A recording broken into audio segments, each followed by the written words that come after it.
Bom, gente, vou dar início, respeitando aí o horário para todo mundo, inclusive da nossa convidada. Primeiro, apresentar quem está aqui na mesa. Eu sou Carol, sou orientadora pedagógica educacional dos quintos anos. Aqui comigo eu tenho a Estela, nossa diretora de convivência, a Lúcia, orientadora educacional do sexto ano, a Viviane, orientadora pedagógica educacional dos quartos anos, a Patrícia, a diretora do 1, e a Bia, orientadora educacional do sétimo ano. E logo eu apresento a nossa convidada, o palestrante de hoje. Bom, a gente pensou nesse encontro, né, uma temática bastante atual, bastante relevante, e o trabalho com convivência acontece aqui no Band já há bastante tempo e de uma maneira bastante séria. E dentro do trabalho de convivência tem um braço que cuida da cidadania digital. Então, por exemplo, nos sextos anos tem um curso, né, que foi planejado pela orientação junto com a tecnologia educacional, um curso de cidadania digital que circula pelos componentes didáticos, tratando a temática a partir de diferentes vias e diferentes pontos de vista. Esse ano, com a abertura do quinto ano, a gente fez uma escolha, né, intencional, curricular, de trazer também a discussão do letramento digital e da cidadania digital já para os quintos anos. A gente lida com questões, né, relacionadas a isso há bastante tempo, e acho que com o advento da pandemia as crianças foram expostas, né, às telas, às redes, de uma maneira que careceu de planejamento das famílias, dos educadores, e agora a gente vai tentando cuidar, né, dessa imersão que elas tiveram na internet, nas redes, antes do tempo, né, daquela maneira que foi um pouco abrupta para todo mundo, mas agora tentando fazer, né, melhores escolhas, e para isso a gente sabe que está bem informado, né, poder conversar sobre, a gente se escutar é fundamental. Então, para isso a gente convidou a Thaís Bosa, doutora em Educação pela Unicamp e é pesquisadora do GPEM, o Grupo de Estudos e Pesquisa em Educação Moral. É parceira nossa já há bastante tempo, então é um prazer ter aqui, Thaís. E a gente vai, então, poder falar sobre convivência ética na internet, como educar e proteger nossos filhos diante dos desafios atuais. Obrigada, Thaís. Obrigada, Caroline. Eu que agradeço, né? Queria agradecer o convite. É sempre um prazer estar aqui, né, para conversar, para refletir com a comunidade do Band. É um tema muito importante que a gente vai conversar hoje, então queria agradecer quem conseguiu participar e também as pessoas que vão assistir depois, porque é urgente, né? É necessário que a gente reflita sobre algumas questões que acontecem nesse espaço virtual, mas que impactam de uma forma muito frequente e forte, né, de forma intensa, a vida dos nossos filhos e dos nossos estudantes. Então, hoje nós vamos conversar um pouquinho sobre isso. Antes de fazer, eu organizei uma apresentação, mas antes de compartilhar minha tela, eu queria contar para vocês, né, que já há alguns anos eu faço pesquisa dentro dessa área, né, dentro de questões que envolvem a convivência na internet. As minhas primeiras pesquisas lá, quando eu estava na graduação, foram realizadas ainda na rede social Orkut, então faz um bom tempo que a gente tem estudado e pesquisado as relações, né, de forma geral, dentro de redes sociais, dentro desse espaço online. Eu também sou gestora de projetos da Conviver Mais, que há quase 6 anos, né, nós temos desenvolvido parcerias com escolas públicas e particulares para refletir sobre essas e outras temáticas. E eu também sou mãe. Então, eu gosto de falar que eu sou mãe porque eu vou falar aqui como pesquisadora, como profissional da educação, mas ser mãe também traz, né, uma outra perspectiva das coisas e da questão da relação na internet. Então, eu gostaria de começar me apresentando dessa forma. Bom, vou compartilhar, então, agora a minha tela, para a gente começar a pensar juntas aqui, juntos, sobre algumas questões que envolvem, então, esse universo, né, online, que envolvem a questão do comportamento das crianças e dos adolescentes na internet, que envolvem desafios, que envolvem a necessidade da gente olhar, né, de uma forma muito séria diante das questões que os nossos filhos e os nossos estudantes vivenciam ali. A segurança nesse espaço ela é tão necessária quanto, né, em qualquer outro espaço de convivência. Então, gostaria, né, de começar aqui refletindo com quem está assistindo sobre essas duas dimensões, né, mundo real e mundo virtual. São dimensões que são indissociáveis, né? Ou seja, nós convivemos com pessoas na internet, nós convivemos com robôs, com, enfim, perfil falso, mas que por trás, né, existem pessoas. Nós temos algumas atitudes na internet e essas atitudes muitas vezes impactam na vida real, né? Impactam na vida real das pessoas. Então, é difícil a gente separar esses mundos, né? Muitas vezes as escolas nos dizem assim, mas aconteceu no grupo de WhatsApp dos alunos, né? Como é que a gente vai fazer para lidar com uma situação que acontece fora dos muros da escola? Então, hoje a gente não consegue separar, né? Então, se eu tenho um grupo de alunos que apresentou algum tipo de comportamento violento na internet, e essas pessoas convivem, né, no espaço escolar, existe uma consequência, né? Então, as situações que acontecem ali no grupo de WhatsApp, não tem como eu separar, por exemplo, eu sofri um linchamento virtual dos meus colegas na noite anterior, no dia seguinte eu vou para a escola e eu vou olhar para esses colegas, eu vou conviver com esses colegas. Então, são dimensões que a gente não consegue mais separar. No entanto, o mundo virtual ele tem algumas características que vão potencializar algumas situações de violência e vão trazer desafios, né, para nós, pais, mães e responsáveis, que nós não sabemos lidar e que muitas vezes nós não conseguimos nós não conseguimos identificar, existe uma dificuldade dos adultos que convivem com crianças e adolescentes até de identificar esses riscos, esses desafios.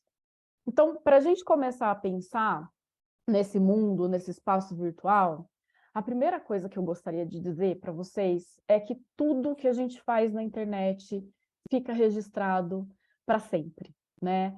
Então, quando a gente faz um comentário, quando a gente posta uma foto, quando a gente compartilha um áudio, ainda que de forma privada, com uma pessoa que é da minha confiança, esse conteúdo, ele vai permanecer nesse ambiente virtual, uma vez que é possível a gente até apagar esse conteúdo, mas deletar, removê-lo, né, desse ambiente virtual é impossível. Primeiro porque a outra pessoa do outro lado pode salvar um conteúdo online de uma forma muito rápida, né, e fácil, em questões de segundos, eu consigo printar uma foto, encaminhar um áudio, enfim. E segundo, porque todas as redes sociais, todos os espaços de convivência, né, enfim, aplicativos de conversa, redes sociais, existem ali, né, servidores que vão registrar todas as nossas pegadas nesse ambiente virtual. Então, isso já é um indicativo de que a gente precisa pensar antes de compartilhar alguma coisa nesse mundo virtual, porque pode não ter volta, né? Pode ser que eu não consiga, de fato, retirar, remover esse conteúdo de uma forma segura.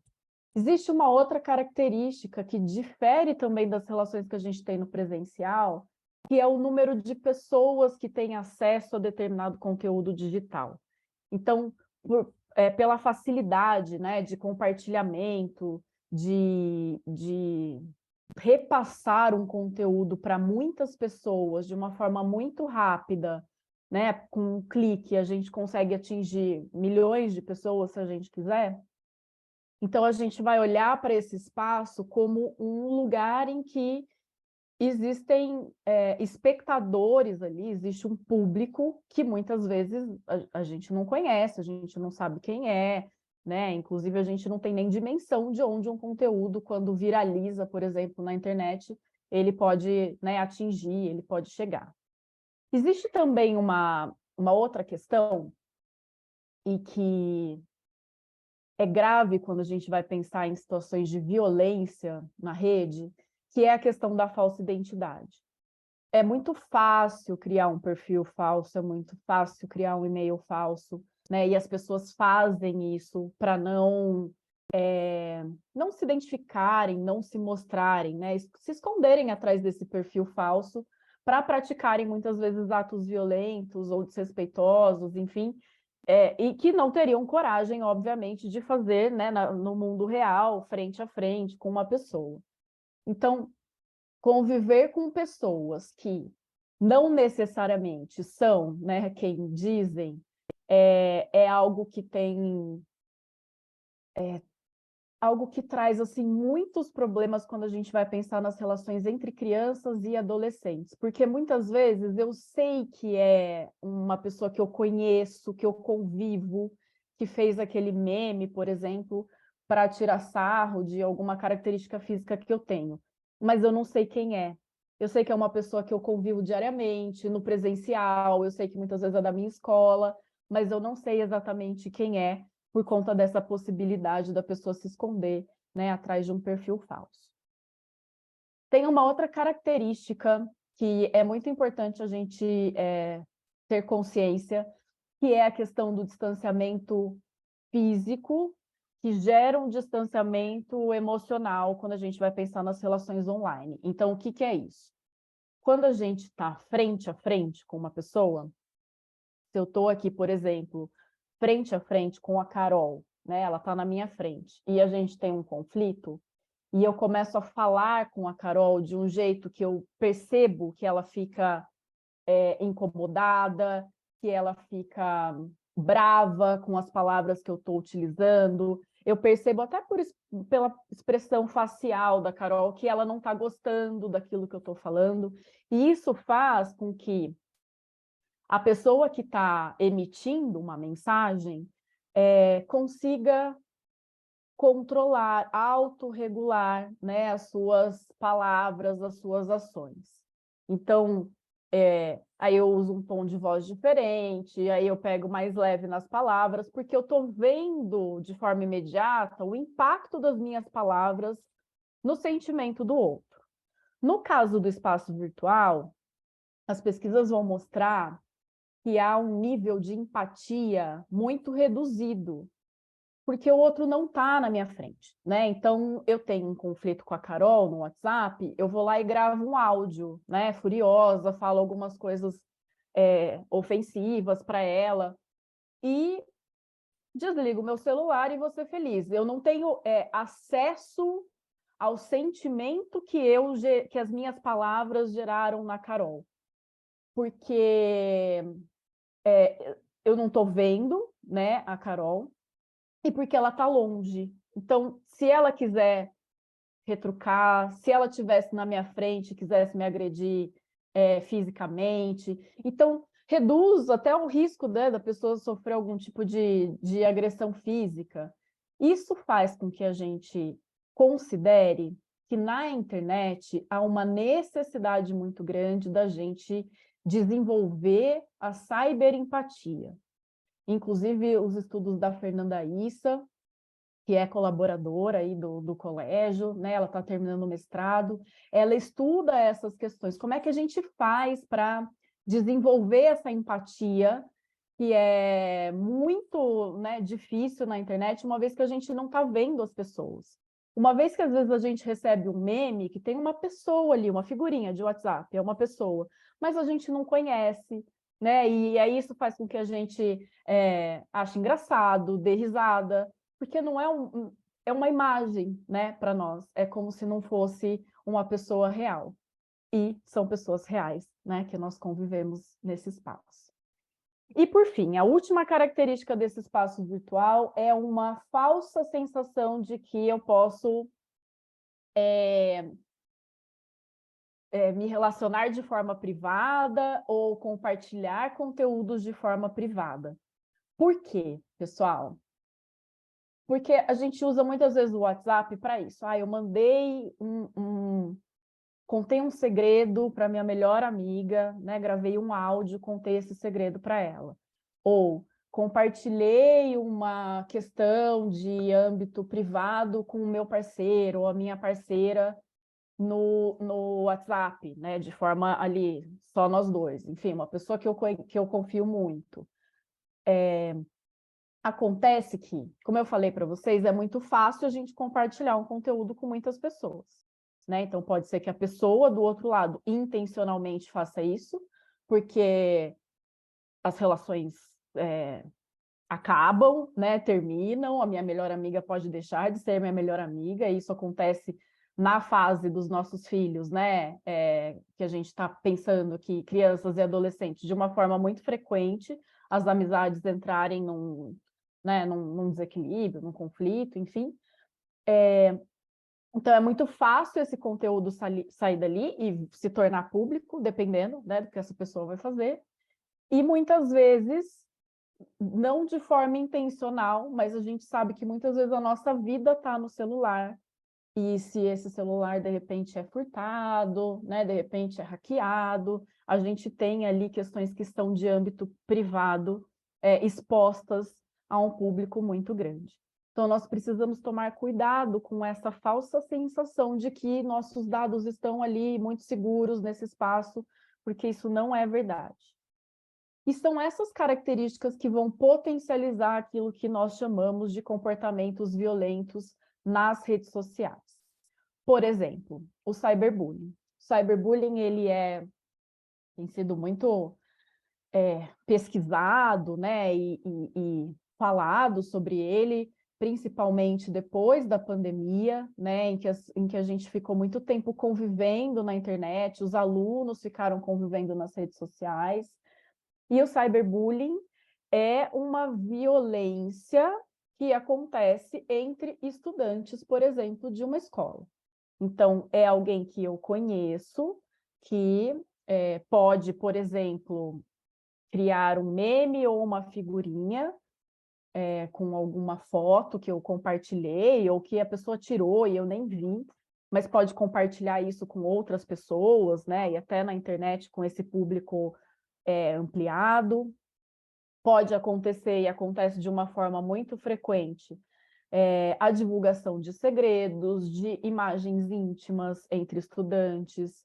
Pode acontecer, e também acontece de uma forma muito frequente, para quem trabalha em escola, provavelmente já vivenciou algum tipo de situação como essa.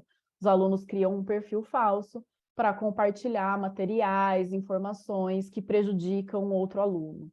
Ou ofender um colega na internet. Então, os alunos se reúnem no grupo de WhatsApp, alguém fala alguma coisa que a outra pessoa não gostou, a outra pessoa começa a ofender, a humilhar, e aí a gente tem um público ali, né, os outros alunos, que começam a participar também dessa forma de violência, que é o que a gente vai chamar de linchamento virtual, né, que é quando um grande número de pessoas se reúne para atacar um alvo específico. Então, isso é frequente em grupos de WhatsApp de estudantes, de crianças e adolescentes, quando os alunos criam um grupo para falar mal de alguém, né? Então, eu sou amiga da Carol, da Estela e da Vivi. Mas aí eu tenho um problema com a Carol, eu crio um grupo com a Estela e com a Vivi para falar mal da Carol. Ou eu crio um grupo das meninas da minha turma, mas eu não insiro a Carol. E faço com que a Carol saiba que eu estou excluindo ela, que ela não pertence àquele grupo. Então, são situações, né, muito frequentes que a gente tem visto de uma forma intensa acontecer entre estudantes, e muitas vezes a gente tem dificuldade, né, até de lidar, de identificar essas situações. É comum, né, por exemplo, esse exemplo que eu estou mostrando aqui para vocês. É comum os alunos conversarem de forma privada no WhatsApp e depois fazer um perfil falso no Instagram e postar um trecho dessa conversa. Então, como nesse exemplo aqui, que foi baseado em fatos reais. Dois alunos estavam conversando E aí um deles perguntou: o que que você acha do Raulzinho? E o outro respondeu, obviamente, algo ofensivo, né? Não foi uma qualidade, não foi uma característica positiva da pessoa. E aí ele faz printa, né? Faz esse recorte da conversa e joga num perfil anônimo do Instagram e marca o Raulzinho. Vocês conseguem ver ali embaixo, o @Raulzinho? Então, marca o Raulzinho para ele ver, né, que as pessoas estão falando mal dele, mas ele não sabe quem é, sabe que é alguém que ele convive, e as outras pessoas vão curtindo, né? Então, tem 13 curtidas, as pessoas vão comentando, então tem 8 comentários, e aí, né, vira uma grande exposição desse adolescente, né? No caso aqui era um adolescente. Eu trouxe alguns dados, né, que foram coletados essa semana e foram coletados por pessoas que estão participando, né? Pessoas que estão participando aqui conosco. Então, para quem recebeu e respondeu um formulário, a gente percebe que essas situações elas são frequentes, né? Inclusive com os filhos de vocês, né? Com as filhas de vocês. Então, há situações em que alunos são desrespeitados no grupo de WhatsApp da turma. A gente tem um índice de 20%. Existem, né, pais, mães irresponsáveis que disseram que tem um colega da turma que foi excluído de um grupo online. Então, essas situações que a gente vai pensando aqui em trazer exemplos, né, para que as famílias possam identificar e refletir, elas são reais, né? Os filhos de vocês participam muitas vezes como alvos desse tipo de violência, como autores, às vezes, desse tipo de violência, mas principalmente como espectadores, né? Então, muitas vezes, nós sabemos o que está acontecendo com um colega no grupo de WhatsApp da turma, a gente sabe que foi feito um meme para desqualificar alguém. Então, nossos filhos, as nossas filhas, geralmente são espectadores dessa forma de violência, o que significa que a gente precisa de um trabalho reflexivo, de um trabalho em que a gente vai pensar nessa cyberempatia tão necessária, né, para a gente conseguir se colocar no lugar do outro nesses ambientes. Enfim, são dados que nos chamam a atenção e que a gente precisa ficar atento. Inclusive, a gente precisa mudar no nosso vocabulário a palavra brincadeira, né? Eu convivo com muitos adultos, nós convivemos, né, com muitos adultos que consideram essas situações como algo que é comum, como algo que acontece mesmo entre crianças e adolescentes, né? Nós ouvimos muitas vezes esse termo, é brincadeira o que o meu filho fez. Foi uma brincadeira, essa montagem, uma foto que foi compartilhada de uma pessoa numa situação vexatória, foi só uma brincadeira. E a gente precisa refletir sobre essa palavra, né? Sobre o peso que tem essa palavra. Brincadeira é quando todo mundo está se divertindo. Será que quando uma pessoa tem alguma característica física que é evidenciada numa figurinha de WhatsApp, num meme, e todo mundo dá risada, será que ela está se divertindo? Ou será que ela está apresentando, né, reações, sentimentos que vão impactar de uma forma muito, né, a longo prazo na vida dela? Então, a gente precisa pensar que, primeiro, quando a gente fala sobre cyberbullying, a gente está tratando de uma violência que muitas vezes é escondida aos olhos dos pais, das mães, dos professores, dos educadores, mas que muitas vezes os nossos filhos estão envolvidos, ou diretamente ou indiretamente, mas que muitas vezes consideram isso como brincadeira. É crime aqui no Brasil, né? Então qualquer tipo de agressão, de desrespeito na internet, a pessoa pode ser punida, né, legalmente por isso, mas eu queria convidar vocês para a gente pensar um pouco além da lei, né? Então, que ótimo que a gente tem essa legislação no Brasil, é importante, né, que tenhamos esse amparo legal, mas nós estamos falando da vida das pessoas, né? Nós estamos falando de pessoas que muitas pesquisas vão mostrar que sofrem, né, danos severos que impactam na saúde mental, no bem-estar psicológico dessas crianças e desses adolescentes. Adultos também, mas se a gente for pensar, né, o quanto isso é forte, é pesado, né, ser exposto na internet para muita gente ver, para muita gente dar risada, isso tem algumas consequências que são danosas, né, para as crianças e para os adolescentes. Então, eu trouxe uma pesquisa só para a gente ter conhecimento, né, de como isso impacta na vida de uma pessoa. Então, a curto prazo, aquela criança, aquele adolescente que vira um meme, né, ou que é desrespeitado ali num grupo de WhatsApp, ele se sente inseguro, ele se sente sozinho, principalmente porque, geralmente, né, as pessoas que estão ali presenciando não se manifestam contrário à agressão, e sim endossam, né, a agressão, apresentam sintomas de tristeza, infelicidade, não querem ir para a escola, né, no dia seguinte, às vezes apresentam sintomas físicos antes de ir para a escola, como dor de cabeça, dor de barriga, vômitos, né, porque essa questão emocional está tão forte que o adolescente ou a criança começa, né, a criar ali alguns mecanismos de defesa, de eu não quero ir para esse espaço que eu sei que está todo mundo tirando sarro de mim, e ninguém, né, fica ali do meu lado ou me apoia. Ninguém, não, né? Às vezes algumas poucas pessoas apoiam. A longo prazo, a gente tem quadros de ansiedade, depressão, síndrome do pânico, né? Fobia social. Então, a pessoa que vira meme e o meme viraliza, às vezes não tem coragem de sair mais de casa, porque eu vou para a escola e eu sei que as pessoas estão rindo de mim. Eu vou para a farmácia ali perto do lugar que eu moro e eu não sei se as pessoas viram o meu meme, se elas estão rindo de mim, se elas sabem quem eu sou. Então, gera, né, esse estresse emocional tão grande que a pessoa deixa de, inclusive, conviver, né, com outras pessoas. Enfim, sintomas, distúrbios do sono, distúrbios com alimentação, temos essas consequências aí a longo prazo também na vida das pessoas. E há outras questões, pessoal, que nós adultos, a gente tem dificuldade de enxergar e até de identificar. Então, por exemplo, o que a gente sabe que acontece com crianças e adolescentes e muitas vezes não nos atentamos a isso?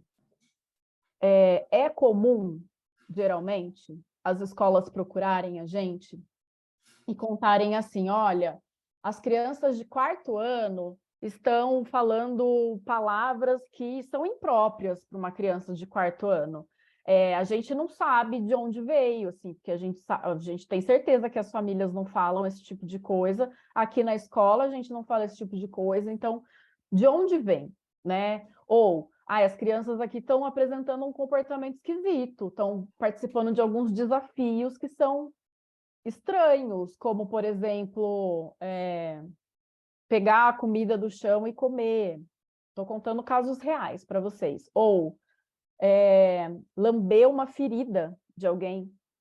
E aí, quando a gente vai investigar, a gente vai tentar entender esse tipo de comportamento, a gente identifica que são desafios que eles têm acesso, né, na internet, por meio do YouTube, por meio do TikTok, enfim, das redes sociais, e essas crianças, esses adolescentes são levados a participar desses desafios. Inclusive, né, tem todo um movimento para filmar esse desafio, para depois compartilhar, enfim. Outra questão que a gente tem visto com muita frequência, e que eu vou focar aqui na nossa conversa hoje, é a questão de conversar com pessoas que não necessariamente nossos filhos conhecem. Isso é muito frequente em jogos online, e a gente vai pensar um pouquinho na consequência disso. E a questão de palavras, né, impróprias para a idade, como eu falei para vocês, também é algo muito frequente. Isso significa que essas crianças e esses adolescentes estão tendo acesso a conteúdos que são impróprios para a idade deles, né? Então, temas que são violentos, conteúdos que são para adultos e que às vezes adultos não sabem lidar com aquela situação que a gente percebe ali, desafios perigosos. Então, a gente tem um movimento em que as crianças e os adolescentes estão tendo acesso a conteúdos que são sensíveis, muitas vezes tem a interlocução com o adulto, nem um adulto da escola, nem um adulto da família. Muitas vezes esse adulto nem sabe identificar, né, esses riscos. E aí eles começam a usar esses conteúdos de forma indevida nas relações com os outros, principalmente com os outros que a gente convive todo dia, né, na escola. Então, principalmente com os colegas.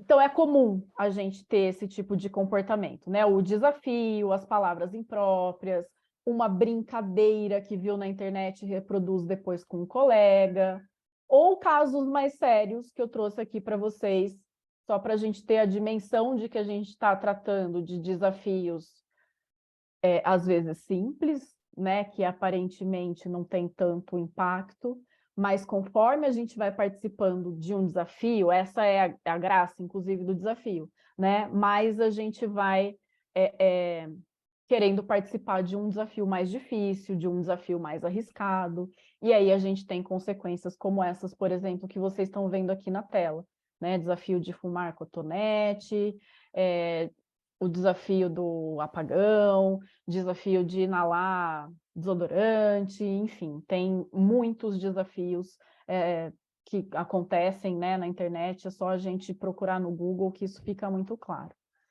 Não sei se vocês assistiram essa reportagem do Fantástico, se não assistiram, eu sugiro que vocês assistam. Longe dos filhos de vocês, não é para mostrar para as crianças e para os adolescentes, mas é para os adultos, né, terem a dimensão do que pode acontecer nesse ambiente.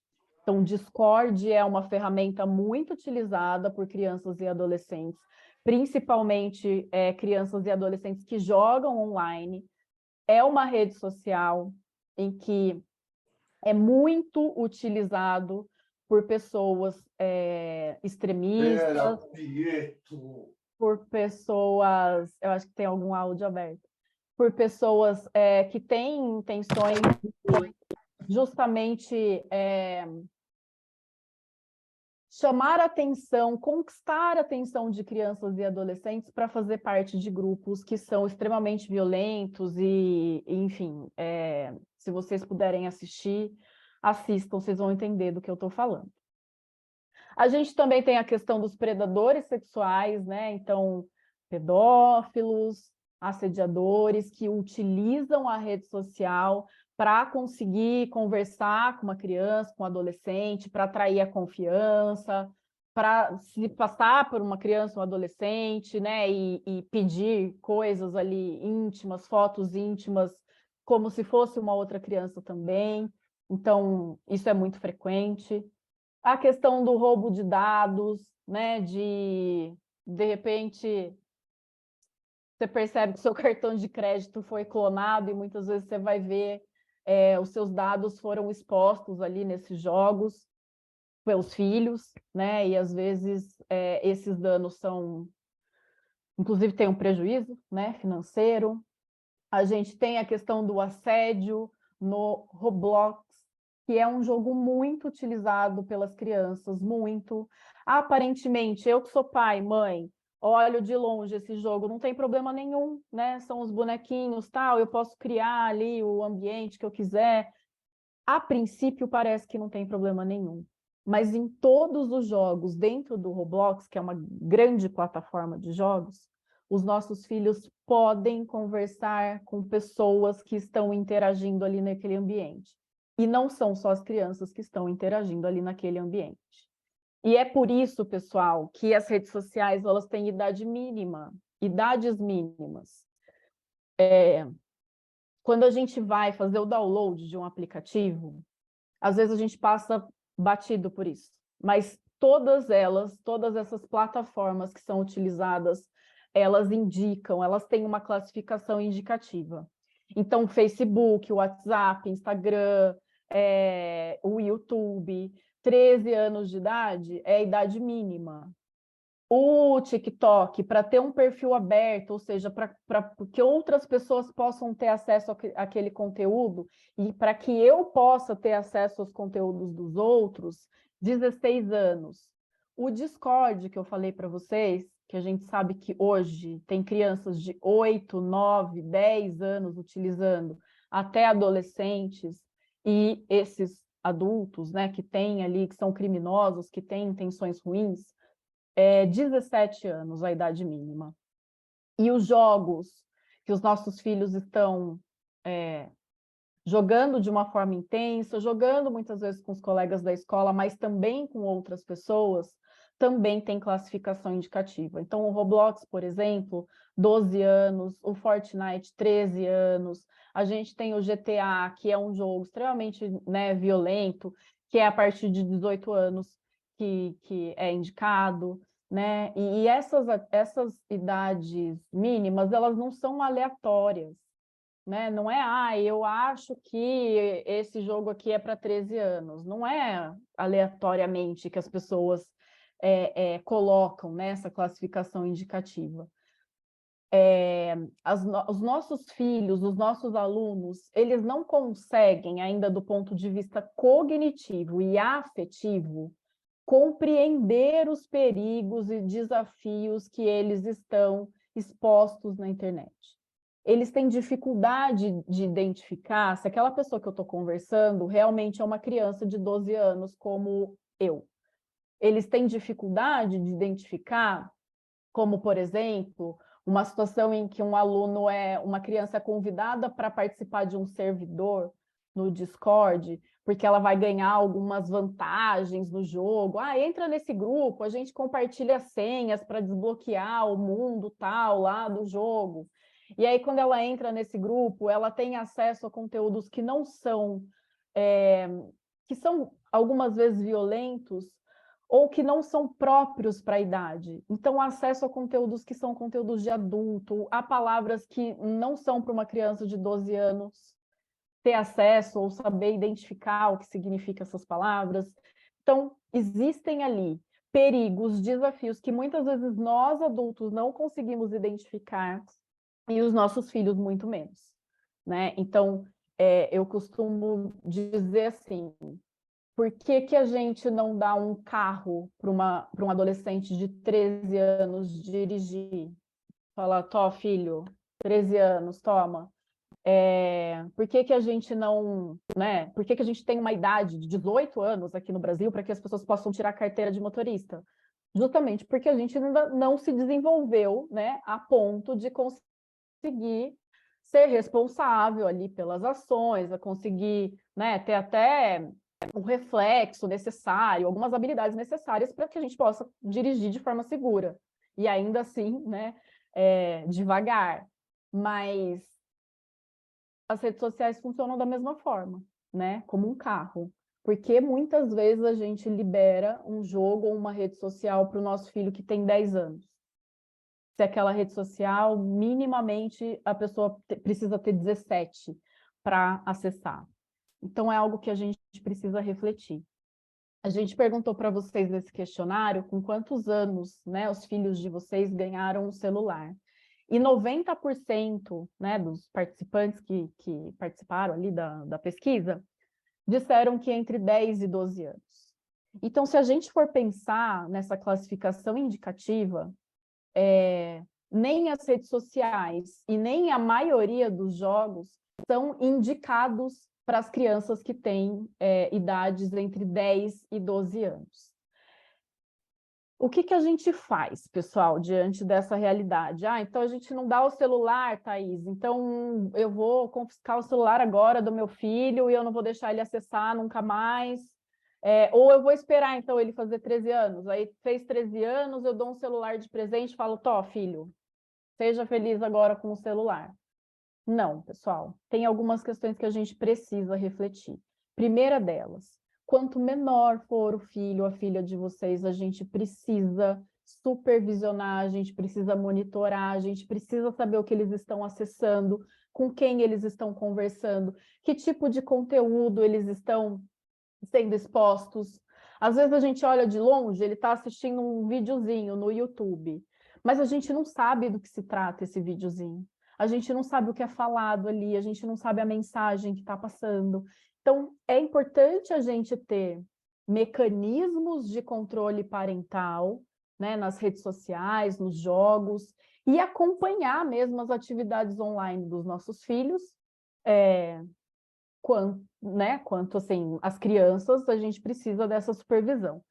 Só que quando eles vão crescendo, essa supervisão, né, essa coisa de colocar ali um filtro no celular, de bloquear determinado tipo de rede social, isso não funciona com o adolescente, né? Porque ele vai criando mecanismos para burlar esses controles. Então, a gente vai precisar também, ao mesmo tempo em que a gente vai controlando, supervisionando o conteúdo que eles têm acesso, ao mesmo tempo a gente vai precisar educar, orientar, formar o nosso filho para que ele aprenda a se proteger sozinho, né, diante de uma situação arriscada na internet. A gente também recomenda limitar o tempo de uso, inclusive a Sociedade Brasileira de Pediatria lançou um manual recentemente, né, em que a gente tem ali alguns padrões mesmo de uso que podem ajudar as famílias a controlar esse tempo.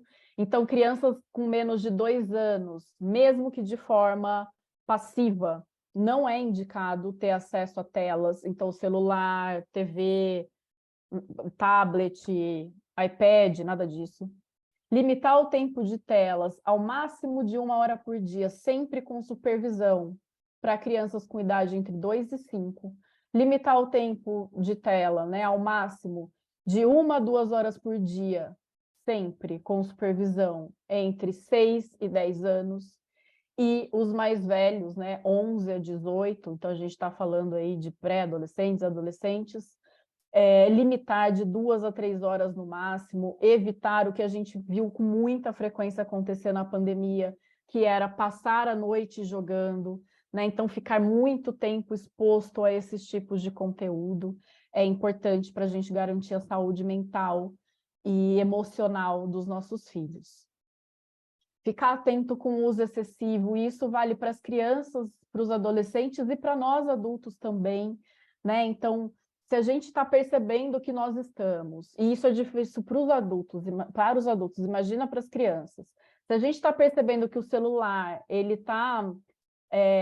é um elemento distrativo, e ele está causando ali uma dificuldade de concentração nas tarefas que a gente realiza, lição de casa, trabalho, às vezes dirigir, né? Quem nunca dirigiu mandando uma mensagem, respondendo uma mensagem de celular?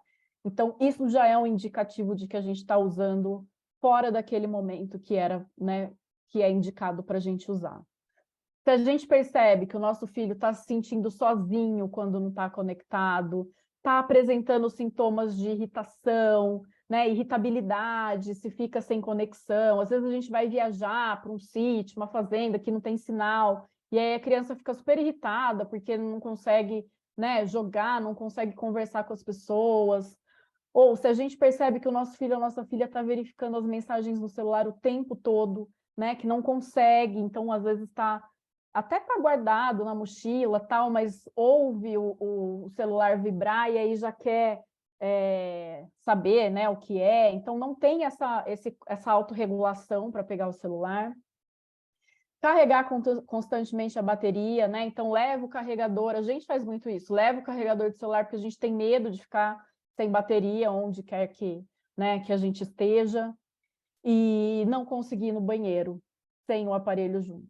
Então, a gente tem visto que as pessoas, até nesses momentos, né, levam o celular, não conseguem se desconectar mesmo desse universo online, nem em momentos como ir ao banheiro, por exemplo.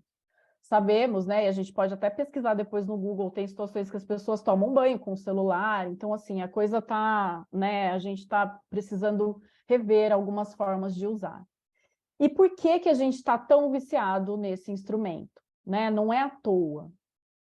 Tanto os jogos quanto as redes sociais funcionam com um sistema de recompensa. O que é isso?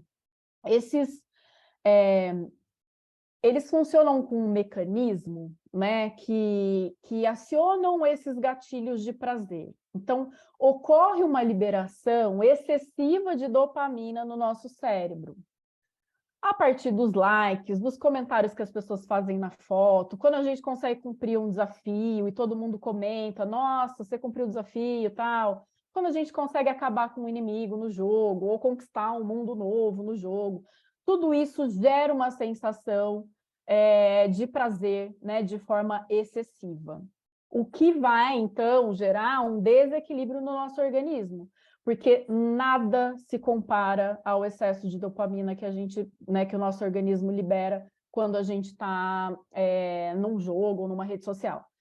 Então, a gente não consegue sentir prazer em outras atividades da nossa vida como conseguimos quando estamos conectados. E as redes sociais, elas vão funcionar, os games também, né, com esse movimento de maratona, né, aquela coisa que a gente não consegue, a gente quer ver o próximo episódio da série no Netflix, a gente quer passar esse inimigo muito difícil aqui no jogo. Eu quero ver o próximo vídeo no TikTok, e a gente fica ali no TikTok, às vezes horas, né, sem se dar conta do tempo que a gente está ali. Inclusive, o TikTok tem um algoritmo de recomendação, é importante que nós saibamos disso, porque ele acaba direcionando conteúdos de acordo com o gosto do usuário, né? Então, quanto mais eu acesso vídeo de gatinhos, por exemplo, mais vídeo de gatinhos ele vai jogar ali para o meu feed, para o meu perfil, para eu ficar assistindo né, nesse sistema de maratona. Diante dessa realidade, é importante a gente compreender que precisamos formar os nossos filhos para que eles possam usar esse ambiente de forma segura, de forma ética, e para que a gente não caia nessas armadilhas que o mundo real, o mundo virtual, tem muitas vezes. Então, a primeira coisa que a gente precisa saber é que a idade mínima das redes sociais, ela não é aleatória, né? Então, a gente precisa ficar atento a isso. Quando o nosso filho está em casa, jogando muitas vezes no quarto, a gente não tem acesso mesmo ao que está acontecendo ali. E os adolescentes, principalmente, fazem isso, né? Se trancam no quarto, ai, mãe, estou jogando, pai, estou jogando, tal. É importante que a gente saiba o que está acontecendo ali. É importante que a gente tenha acesso, né? Ainda que seja um acesso só visual do que está acontecendo ali, para a gente ter uma noção, né? A gente precisa saber que nesses jogos tem esses chats, né? Esses bate-papos, o que está acontecendo ali. Geralmente, quando o adolescente joga online, ele joga com fone de ouvido, porque ele pode conversar com outras pessoas por voz. É importante não usar o fone de ouvido. E eu recomendo que vocês façam isso, porque vocês vão conseguir ouvir o que acontece ali. Vocês vão ter acesso a que tipo de palavras e a que tipo de pessoas, muitas vezes, que os nossos filhos estão convivendo. Lembrem-se, o filho, a filha de vocês não é todo mundo. A gente escuta isso das crianças, dos adolescentes, o tempo todo. Mãe, todo mundo tem um celular, eu preciso ter, senão eu vou ser excluído. Mãe, todo mundo está jogando, todo mundo está no Discord, só eu que não estou. Esse não pode ser um critério de escolha para vocês, pais e mães, para liberarem jogos e redes sociais para os filhos de vocês.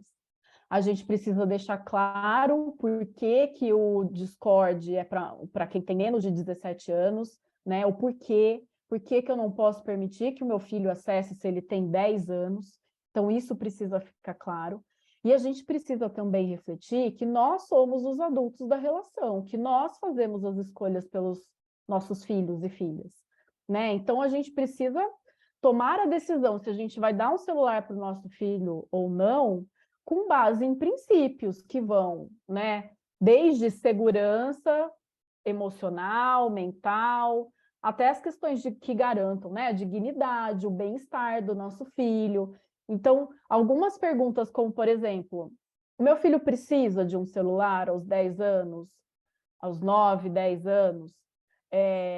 Mas todo mundo tem. Tá, então é porque todo mundo está tomando veneno que eu vou dar veneno para o meu filho também? Eu vou conseguir supervisionar?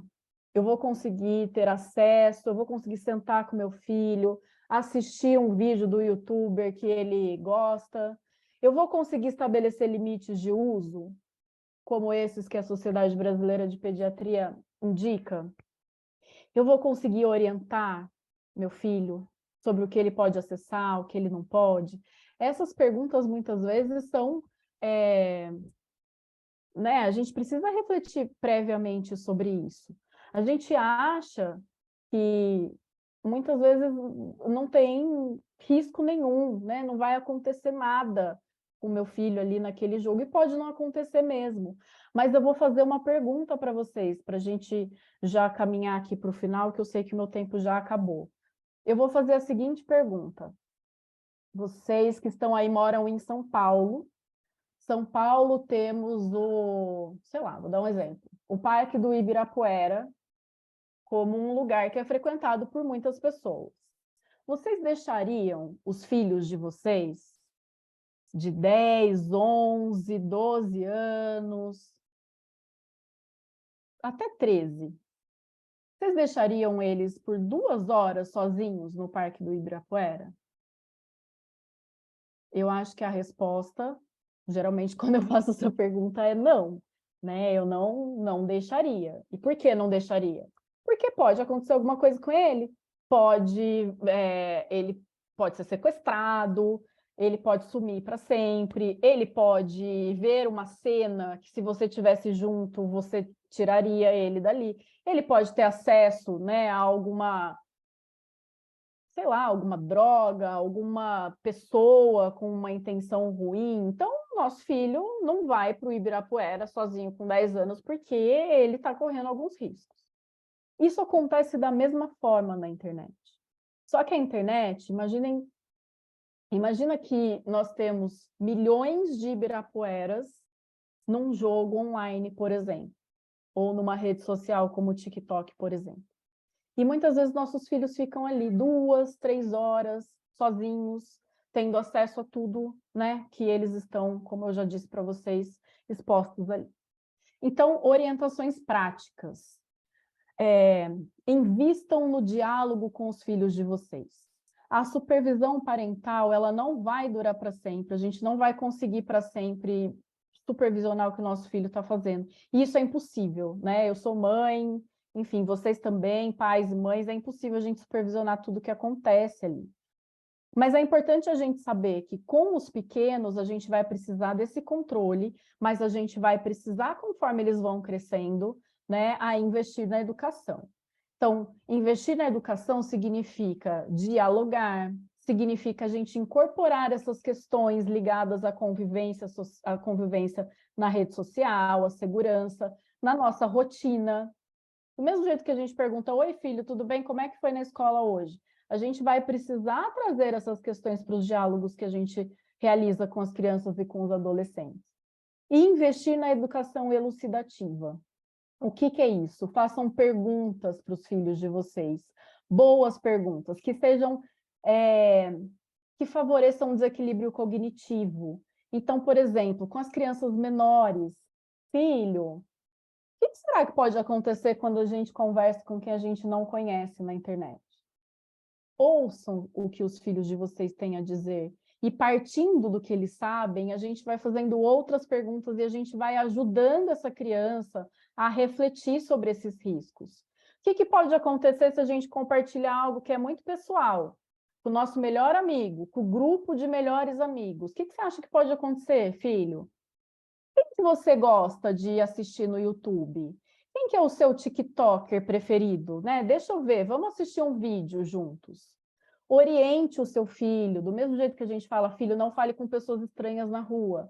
A gente precisa dizer: filho, desconfie das pessoas que estão prometendo prêmios, desbloqueios, fornecem links, fornecem senhas nas redes sociais e nos jogos desconfiem de coisas que vêm assim, né, de graça no colo, cai no colo de graça. Então, a gente precisa alertá-los que muitas vezes esses espaços não são para isso. Filho, se você tiver acesso a algum conteúdo que você sabe que não é para sua idade, ou alguma palavra que a gente não usa aqui em casa e você não sabe o que significa, não reproduza isso com seus amigos. Não compartilhe com as outras crianças. Procura um adulto para conversar sobre o que você viu, sobre o que você escutou. Lembre-se, filho, não são só os seus amigos que convivem na internet. Nós temos outras pessoas que usam esse espaço, inclusive, para cometer atos criminosos. Conforme eles vão crescendo, a gente vai ampliando essas reflexões, pessoal. É importante, inclusive, a gente favorecer essa questão da empatia. Filho, como é que você sentiria no lugar dessa pessoa que virou uma figurinha de WhatsApp? Vamos conversar aqui sobre isso. Como é que você acha que ele se sentiu?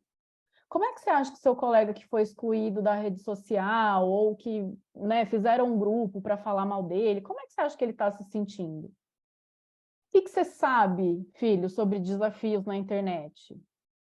Escuta, vê, né? Tentem identificar nessa fala com os filhos se eles conhecem, se eles já vivenciaram, se está acontecendo alguma coisa, quais são as consequências da gente participar de um desafio. A gente pode considerar brincadeira, porque as crianças falam isso, os adolescentes também. Ah, mas é brincadeira o que a gente está fazendo, a gente viu na internet, não tem problema nenhum, né? Tirar a foto ali de uma pessoa numa situação vexatória e fazer um meme. Então, essas reflexões ajudam, né, no desenvolvimento dessa cyberempatia. E a última dica, que foi a minha orientadora de mestrado e doutorado, a professora Thelma Vinha, que deu, né, numa fala, eu tive acesso numa fala dela. Sabe aquela hora que a gente está com o nosso filho, às vezes antes de dormir, que a gente conversa, ou que a gente lê um livro, né, quando a criança ainda é pequena.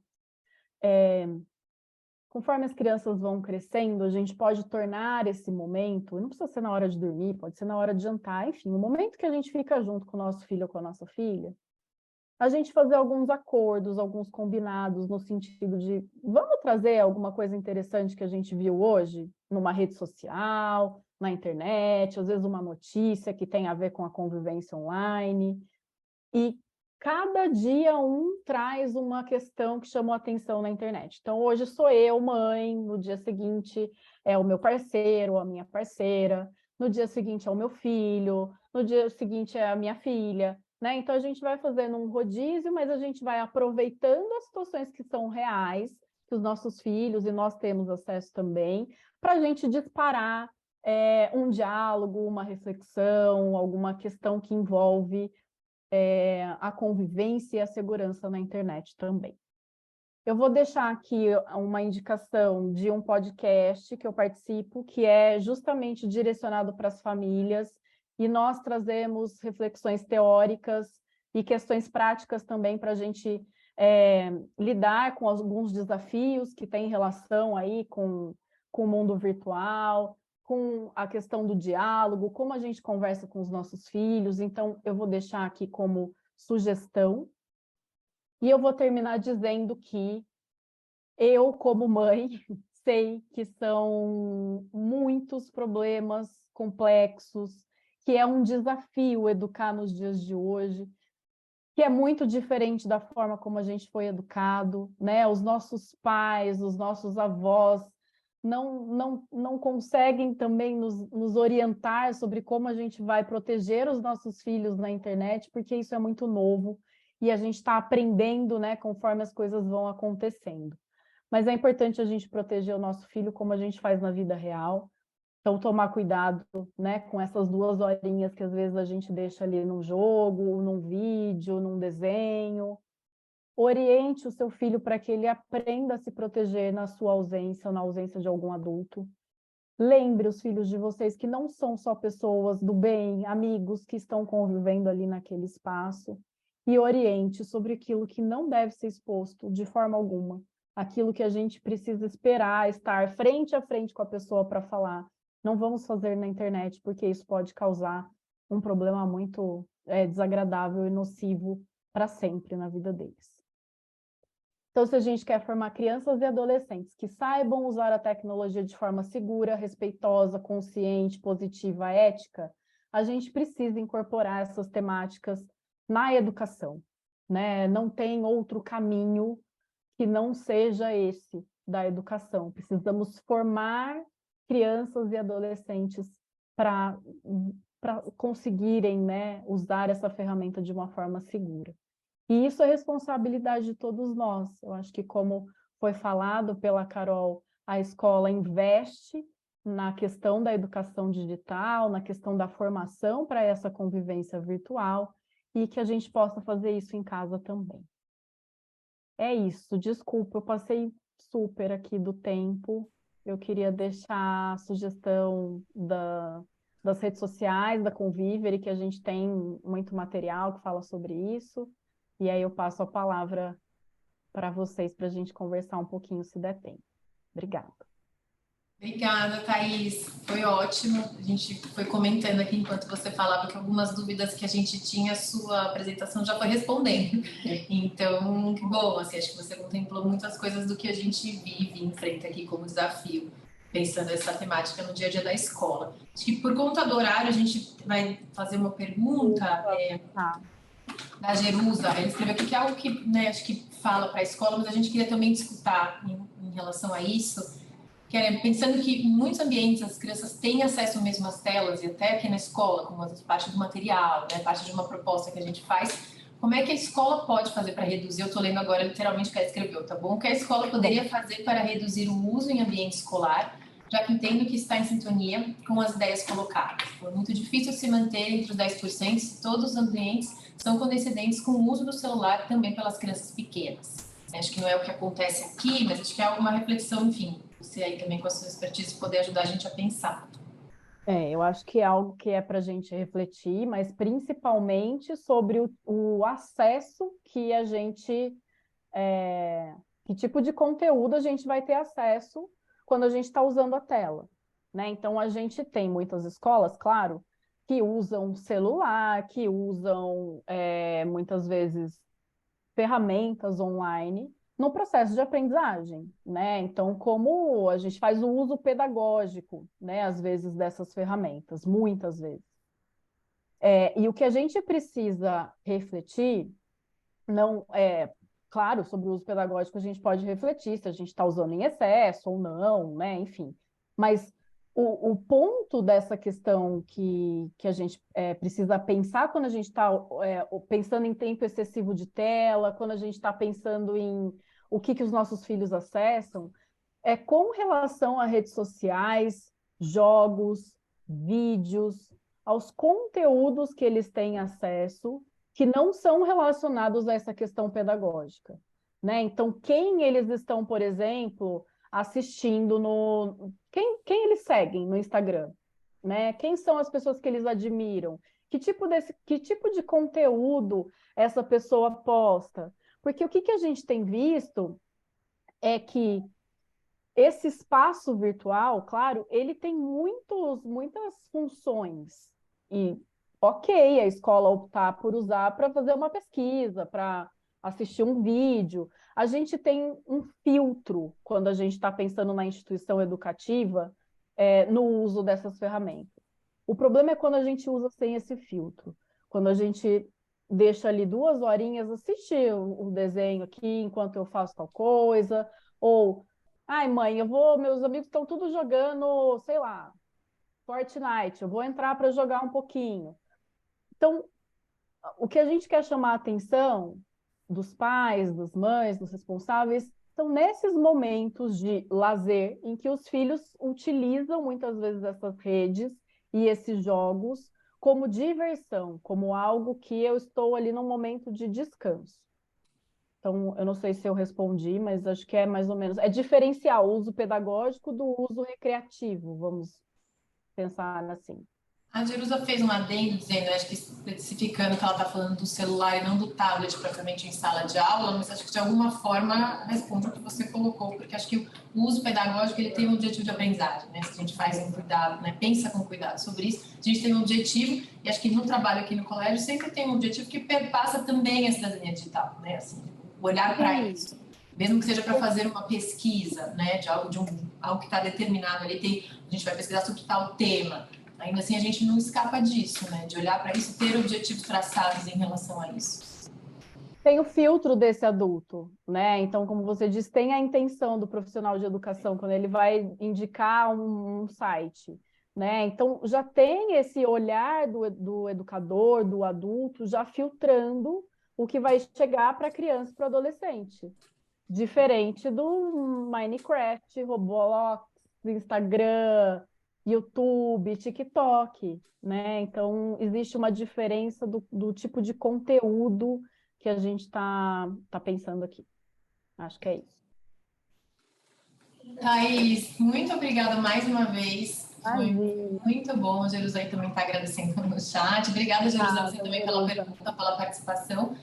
Foi muito bom, muito rico. Agradecer também as famílias, né? A gente sabe que tem famílias, funcionários que são famílias e funcionários que não são família. Então, a gente queria agradecer todo mundo pela participação, porque essa discussão é isso, é para além das famílias, né? Interessa que toda a comunidade esteja também bem informada, que possa pensar, discutir sobre junto com a gente.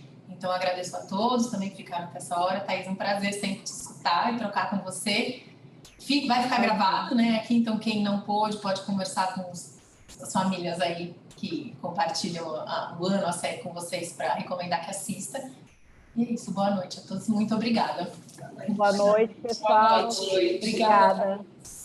Tchau, tchau. Obrigada. Tchau, tchau.